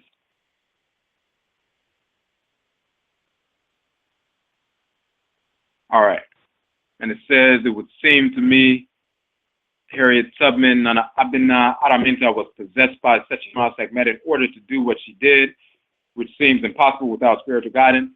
And so, of course, that gets to the whole notion of what they would call the hypersomnia, the epileptic seizures, and so forth. Sometimes individuals will have a neurological issue, a neurological disorder, sometimes a traumatic brain injury, and so forth. It causes them to suffer from seizures from periodically, at some point, every now and then. But even within that, when people's focus is withdrawn from the immediate present and focus and what's going on in the moment, and they're spiritually aligned, whether you do that through meditation, whether you do that through ritual practice, or even if it occurs because of an injury, and it causes you to withdraw your focus from what's going on in the immediate present, and then you begin to focus on your spirit and focus on the Obosom who are connected to you, then you get that information. So very often you have individuals who get possessed, and people will say, well, they're just having a fit. You see people get possessed, by a discarnate wayward spirit in the church, and they fall out on the floor and start shaking and so forth. People, a physician will say, well, they're just having epileptic fit. They're having a seizure and so forth, and they will test them and all this other nonsense. And of course, the people are communicating with the discarnate spirit. If they're dealing with a real spiritually cultivated ancestor or ancestress, that spirit will direct them to leave that church and never come back, because of course it's nonsense going on in the church because of the fake religion. If it's a real Obosom or Orisha Vodou, they would direct the people to leave the church and free other people from that nonsense. But very often the people who are constantly being possessed in churches and laying hands and healing and so forth, they're being possessed by ancestresses and ancestors who are not spiritually cultivated, but they can still affect minor healing because it doesn't take much to engage that kind of healing. So even of just a burst of energy. Some people, for example, there are devices where people can tie a 9-volt battery up to a specific device and send little shock waves to the body to kill microscopic parasites within the body. That's just energy from a 9-volt battery. In the same fashion, people can move energy through their hands when they're doing qigong or other kinds of practices, their hands up, and that in and of itself, that projection of energy in and of itself, stimulating the person's immune system and stimulating their healing responses and so forth, that in and of itself can help them overcome a disease. And it has nothing to do with divine powers, just electromagnetic energy being shifted from one person to the other and stimulating their own healing effects and healing responses. So that happens in churches and so forth. So there's nothing, no miracle healing. They're just dealing with a discarnate spirit that can give them a little extra propulsion and so forth. doing a little laying of hands, nothing to it is no different than a Qigong so-called master, moving some energy around, no different than a magnet moving another magnet across the table with the electromagnetic field, and the magnets are not actually touching. If you can use a magnet to move another magnet across the table, if the electromagnetic field is that strong, you generate that kind of magnetism within your body, and if you can move a magnet itself, which is an actual solid object, what could you do to a cancerous cell? What could you do to a disfigured cell or some toxin or some bacteria? You can move that bacteria around as well and crush that bacteria around as well just through magnetism. So it has nothing to do with divine power. So you have individuals in churches and other places, mosques and other places, who are moving a little electromagnetic energy around because people don't know what's really happening. They assume it must be a miracle, or Allah must be real, or Jesus must be real, and all that nonsense, and it first locks them into the foolish. However, if somebody really gets an Obosom or Insamanto in a church or somewhere else, they will direct them to leave that nonsense alone, leave that church, that mosque, whatever place, leave that alone, and direct other people to do so as well. So, right, and then some people, as somebody said in the chat room, some people are faking those experiences that they have in the churches and the mosques and the so-called whirling dervishes and Sufis and all this other nonsense. All they're doing is trying to escape the world, escape their physical body. They're not attuning to any divine wisdom, any mysticism. They're not dealing with any union with the Supreme Being. They're not dealing with any of that. All they're doing is no different than releasing some dopamine in the brain. That's it. No different than doing drugs and becoming disoriented.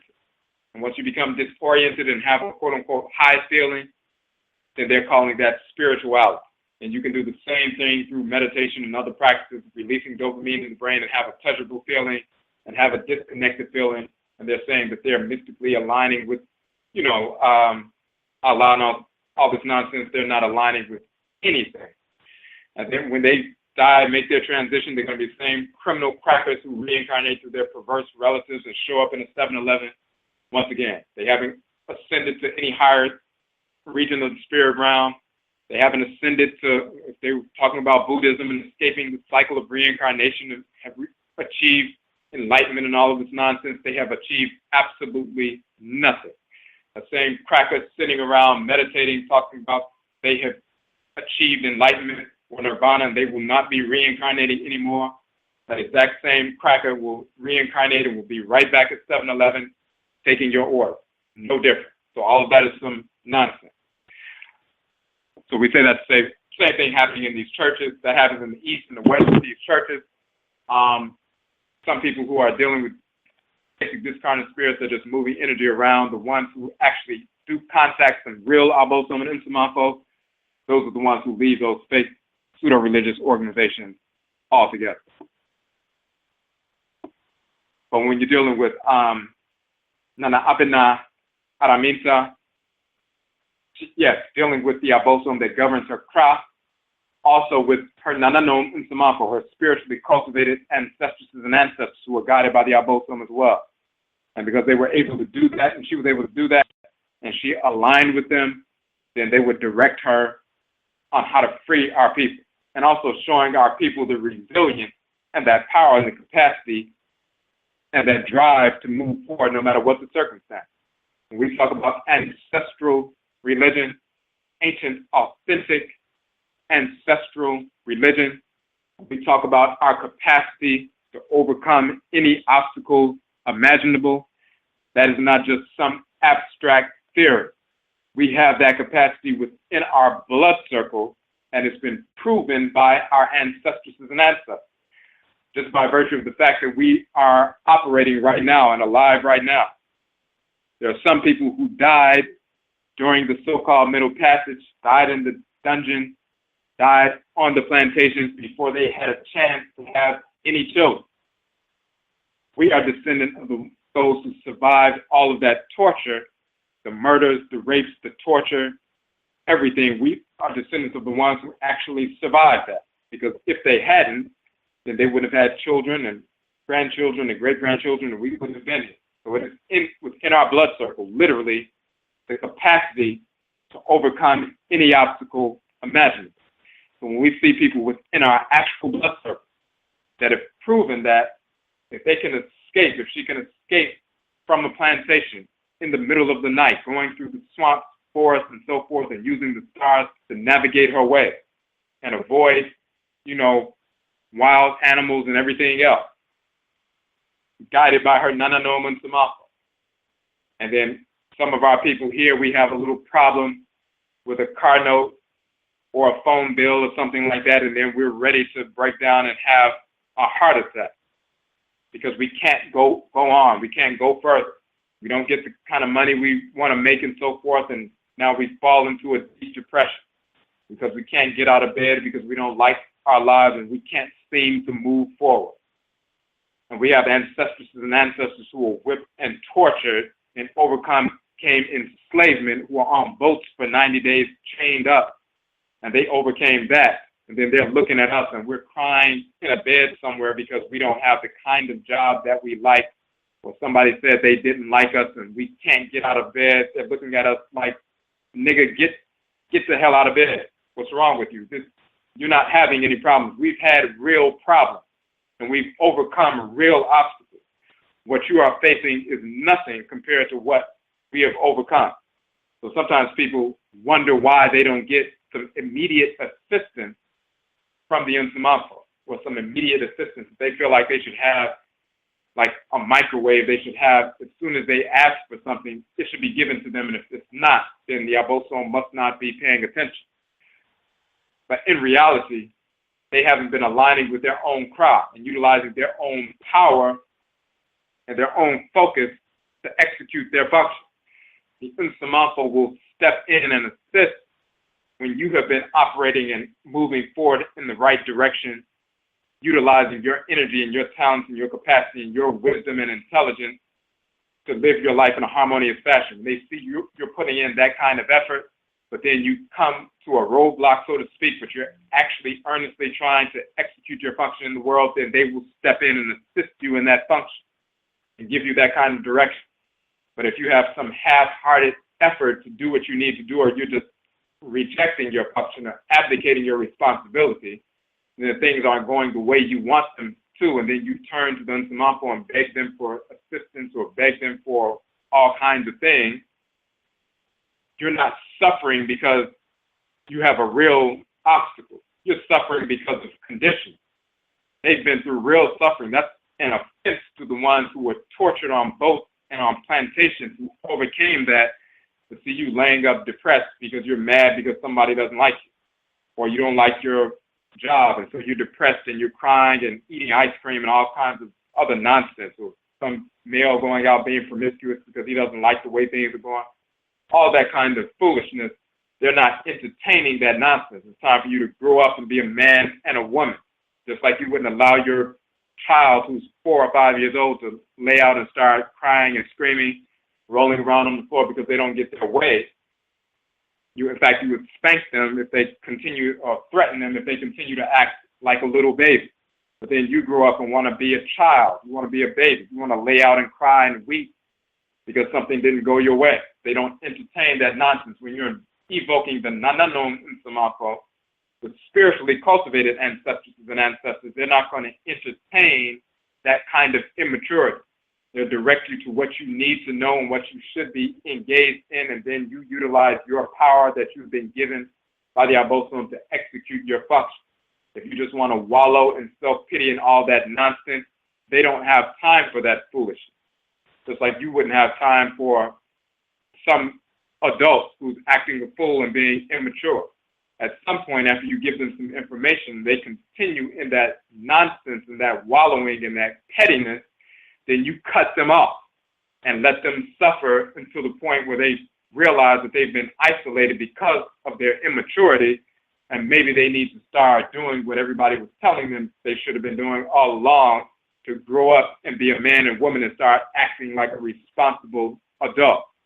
So spirituality is not about coddling some fools who would like to be children and like to be supported as children. That's not what spirituality is. And you're not going to get that kind of support. Spirituality is about aligning with your divine function. And if you're sincerely engaged in that process and you make a mistake or you miss something that you were trying to get to, then the Insamanfo and the Obosom step in and fill in the blanks and direct you towards that realignment with order. All right. So, just want to make sure we didn't miss anything there in the chat room. Okay, we have a phone call real quick. Michio on the phone line, number 5808. You got a question or a comment? Michio, yes. I have a question and then a request after the question. I've been trying to think of how I want to frame this, but since you're talking about Nana Abenaa and maybe think about the feminine warrioress deities, and maybe think about what I've heard about Nana Asantewa of the, I think she was a Khan. Right. And she's purported to have said that during the conflict with the British, if you men won't stand up and fight, then I'm going to have to do it. And if that's accurate, and also Harriet Tubman, she is, from what I read, was uncompromising and was about liberation and at all costs. No matter who, if anybody got in her way, they would face consequences. So it makes me think about the feminine warrior deities and us here in North America. I hear a lot of people complaining that, our brothers aren't defending us as they should, defending their families and women and children as they should. And it just makes me think about whether there's something that's a little bit different about the feminine warrior as personality. When you think about the mother bear or the mother pit bull who just gave birth, you better not even come near her cubs, or she would just rip your head off. I mean, and that's kind of what came into my mind when you were talking about the Nana Abenaa, just uncompromising, just slashing and burning anything that represented disorder or harm, to their people. So I guess I'm looking for confirmation that that I'm on the right track when it comes to the character of the feminine warrior spirit, because it seems as if the feminine warrior spirit, from the African point of view, is so determined and uncompromising when it comes to fighting disorder and fighting against anyone who's coming to do harm to their people, just like the mother cub. Am I on the right track, or am I completely getting this wrong? No, that's absolutely correct. In fact, Asante was she is Asante. And in fact, because her Kradane is Ya, she's born on the Yada or Yada, right, which is Thursday. And the Obosom, Ya, governing her Kra, her soul, her divine consciousness.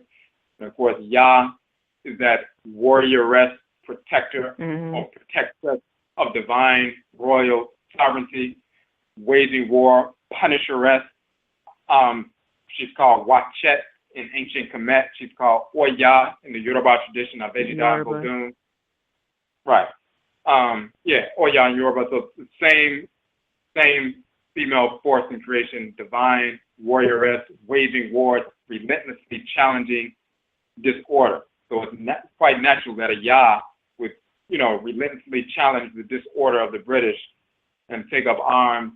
And because she decided to take up arms, and she motivated the other individuals who were holding back to get up and say, wait a minute, what are we doing? And they took up arms as well, and they waged war against the British. So, yes, it is that uncompromising, relentless assault and assailing against against disorder and its purveyors. So that is manifest within Afuraitkaitnut women. and those warrioresses that govern the heads of Afuraitkaitnut women. Okay, all right. And the request that I had, I didn't know if you posted it or not, but I have not seen it. So I never got to hear the full interview with Mwalimu Baruti and his wife. That was quite an interesting interview, and I was hoping that that will be posted on YouTube eventually. Actually, we post. Matter of fact, I just want to check to make sure. Of course, it's on the YouTube channel, so you can download that at any time. Yeah. Well, let me see. I want to make sure on the Blog Talk Radio channel. Of course, we posted that, and you can download that at any time. I thought just have that trouble with Blog Talk. Okay. I thought that we had posted the same on the YouTube channel as well, because we did mean to post that up. I'm just looking through right now, real quick, but I thought we had put it up there, so I just want to make sure we didn't miss anything. If it's not up there, we will put it up there, but I don't see it right now, but I thought we had already done it. But yeah, it will be, definitely, that's one of the ones we will have up there. So, and for people who don't know, this is the 160th episode of the broadcast. All 160 episodes, you can go directly to the Blog Talk channel and download, but then some of them we have also posted. We haven't had a chance to upload all 160 to our YouTube channel, and we are ODWIRA on YouTube, but some of them we have posted on YouTube. And yeah, it looks like we did not post that one up. I think what it was we were posting it so much on Facebook that I thought that I posted it up on YouTube as well, because we were putting it all over Facebook on, on a regular basis, and on some of the other networks. So and on our Google Plus page as well. So I thought we had placed it up on YouTube, but we're going to post it up there. So made I say for a reminder.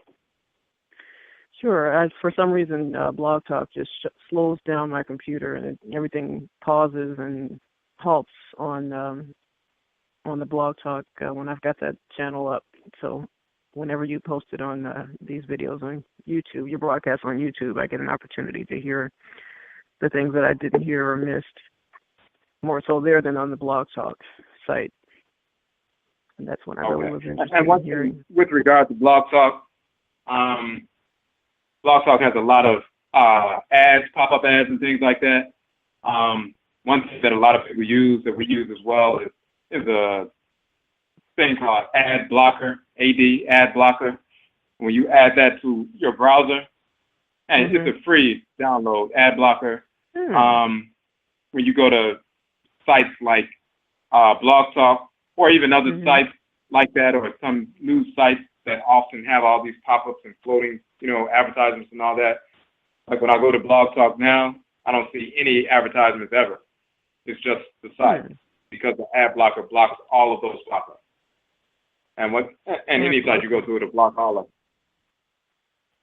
Oh, okay. I'll try that. Okay, so put out there. We appreciate that call.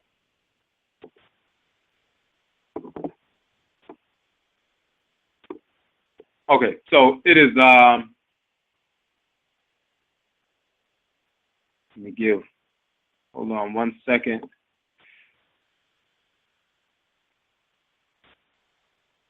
So Michiamo, we had a question in the chat room. We had some posts in the chat room.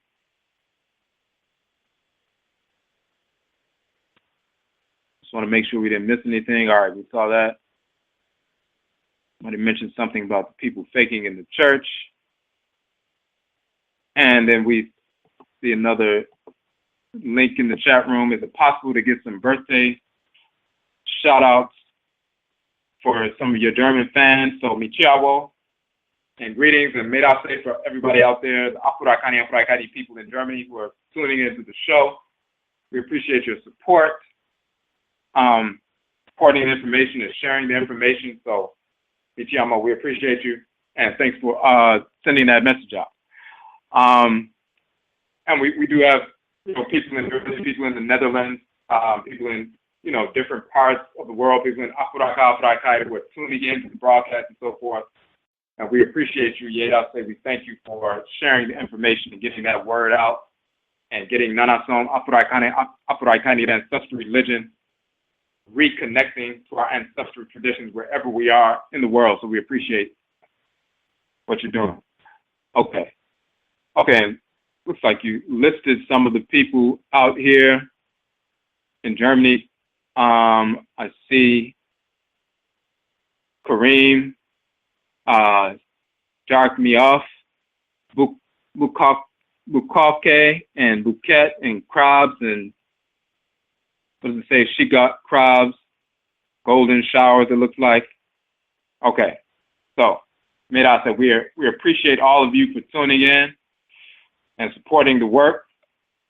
And it looks like the person, is it Relish, is one who posted the information, so Meda say for that. And we have about 3 minutes left in this particular broadcast. What we want to say before we sign off, we will be in Durham, North Carolina on this Saturday, July 25th. We do endeavor to continue our process of the free book giveaway. Every time we do an event, do a presentation in a different city. And not only do we have our 16 books that we have published to date, we have more coming out soon. The ebook versions of all of our books we have made available as free downloads on our website. Also, Salt T, Bukal K, Michiawo to you as well. Okay. But what we want to do is we want to continue that process. And wherever we have gone, Tennessee or Virginia or Philly or Houston or Dallas or different places that we have gone, we've always given away a copy of one of our books to everybody who came in attendance. We do not charge for our events, but we always have a free copy of one of our. And before we go forward, we have about 90 seconds left in the broadcast. If you want to listen beyond 11 o'clock, you must call in within the next 90 seconds. The call-in number is 657-383-0635, 657-383-0635. And you have about a minute to call in, because if you don't call in before 11, the show will cut off online, and only the people on the. So 657-383-0635. And okay. So what we want to say, we've always given away a free copy of one of our books to everyone who comes out to an event. So we want to do the same thing here. Of course, the Whites and Offspring give away free Bibles and Qurans and everything else to poison the minds of our people every day of the week all around the world. We want to give away free copies of real information to purify our people, empower our people.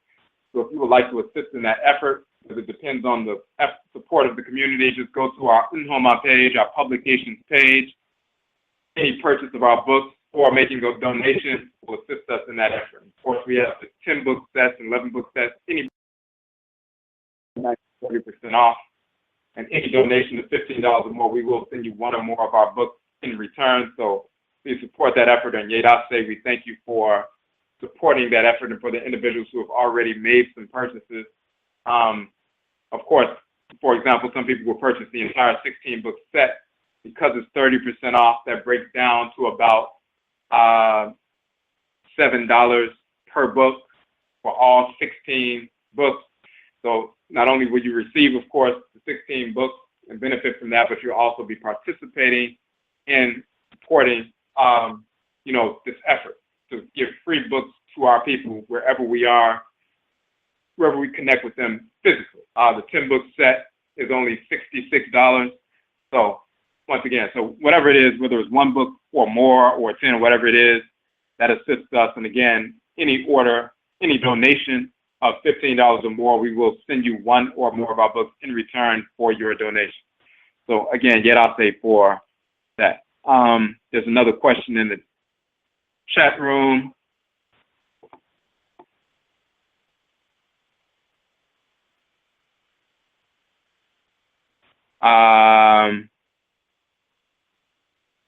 Okay, let me see.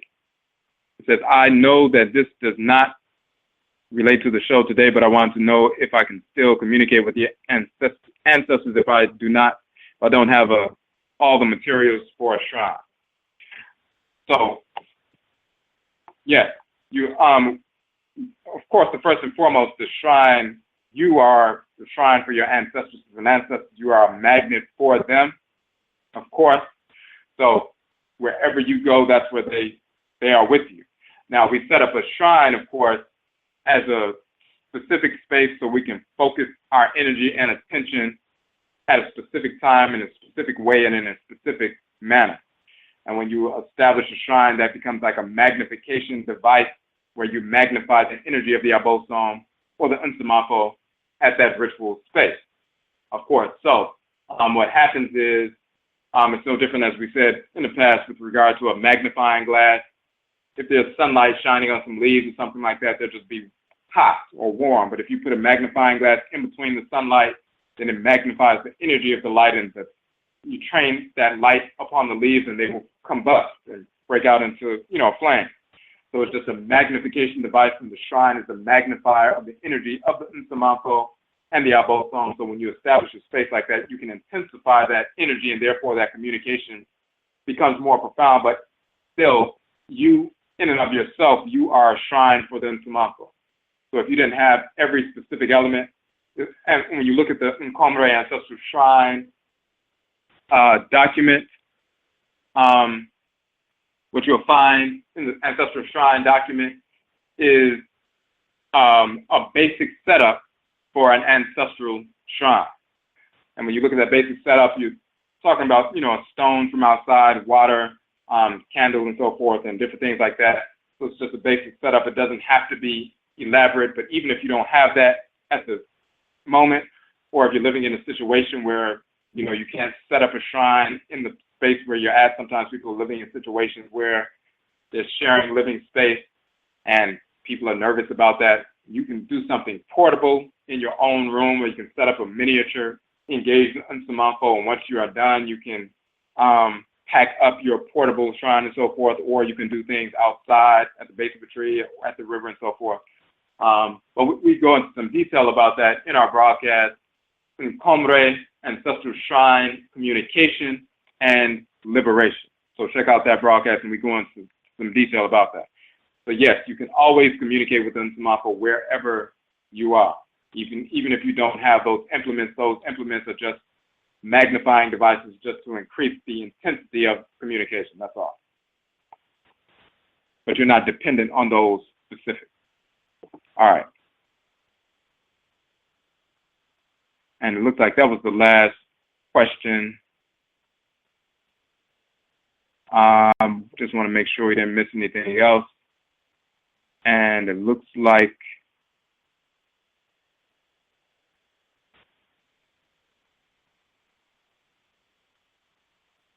okay. All right. So yeah, that was the last. No, actually we have one more phone call on the phone line. Okay, Michelle, we're on the phone line, number 8575. You had a question or a comment? Yes, I did. Hotep. This is Sashat. That's up. I have a question about Hotep. I have a question about you mentioning earlier about the eggs that a woman has, and during the menstrual cycle, the eggs being released, and that they have deities, that each egg carries a deity. And I was curious to know if there is a specific type of deity that guards each egg, or if there are random ancestors whose energies are connected, and how would you know between which egg is released, or at what energy is attached to each one as it goes? Okay, so now and we were mentioning this. We did a short, brief three-part article series called Sekhmet, Obrabosom, in parentheses, meaning menstruation goddess. And then when you get to part 3, we start talking about that whole notion of what's happening when the woman is passing the ovum. So we're talking about those 500,000 or so, or 400,000 ovums found within the woman. Those are shrines in miniature for your ancestresses and ancestors. So the reason you have a number of ancestresses and ancestors around you who are connected to you and grounded with you is because those little shrines, just like if one of them becomes fertilized, the spirit will take up a residence in that, the united sperm and ovum, the zygote. But even if it doesn't become fertilized, it's still a magnet for the Nsamalfo. Just like your physical body is a magnet for the Nsamalfo, and you can be possessed by an ancestral spirit and they will take up residence, but the elements of your body as well, including those ova, are magnets for the ancestresses and ancestors of your direct blood circle transcarnation. So you have a number of them connected to you. From the specific side that you are from, meaning you can have, you have your father, you have your mother. What side of the family did you incarnate from? If you're one of your mother's ancestresses, you were a great ancestress from, hundreds of years ago. And then when this woman grew up in America and she got married and became pregnant, she drew you into the womb and you came through her womb and you're born for the first time in 200 or 300 years. So you're one of her people. You're not one of his people. But on the other side, if you were one of his people, then he married this woman. Whoever he would have married, you're still coming through that womb because you were connected with him. So whatever side you're from, that's what we're talking about. So the eggs that you have in your womb, they're connected to the ancestresses and ancestors from the side of the family that you are from. So that's what we're dealing with. So you're pulling back. Some of them are spiritually cultivated ancestresses and ancestors. Some of them who are connected to our family members are not. Just like we have family members physically alive, some of them are spiritually cultivated and some of them are not. In the same fashion, some of our deceased relatives are spiritually cultivated and some of them are not.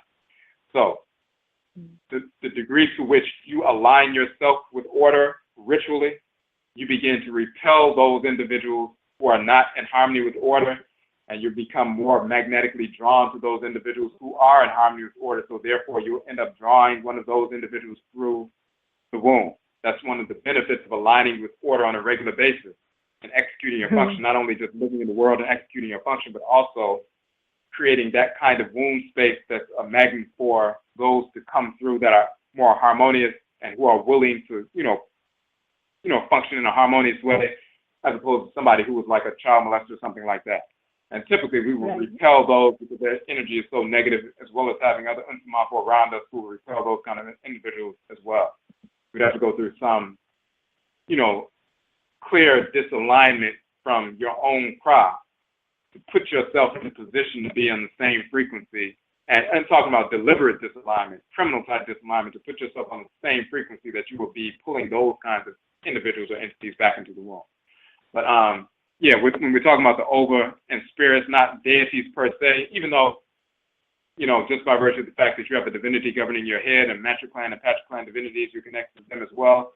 But the ova specifically are dealing with ancestresses and ancestors from the side that you incarnated from, being connected to your womb. Okay. I see. Okay, thank you. And may I say for that call, and by the way, for people who don't know, that's Wabet Seshat Satheru, and she was on the show, our Exile Marketplace show. She tried to slide in and not let anybody know what was going on. So, you can check out her interview. Right. For Ob Seshat Marketing Services, she was on a couple of weeks ago. So, what may I say for that call? Yes, and thank you, Dora. Okay, that's up. That's that.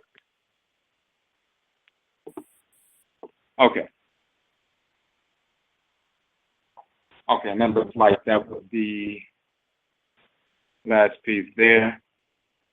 All right, so again, Yedase, we thank you for tuning in. Please support that work. We're trying to get the supplies to print out. We're trying to print out at least 100 books for the free book giveaway. We print on demand, so we're putting in orders we order the ink and so forth from outside of the States because we don't, kind of ink we use in our printers. We print our books in color and in-house on our own printers. The kind of ink we use, we have to order it from a vendor because they don't sell it in regular stores. And even if they sold it in the regular retail stores, it would be much more expensive because it's color. So we have to order out and we have to wait for a shipment. So we're doing all of that tonight and tomorrow and so forth.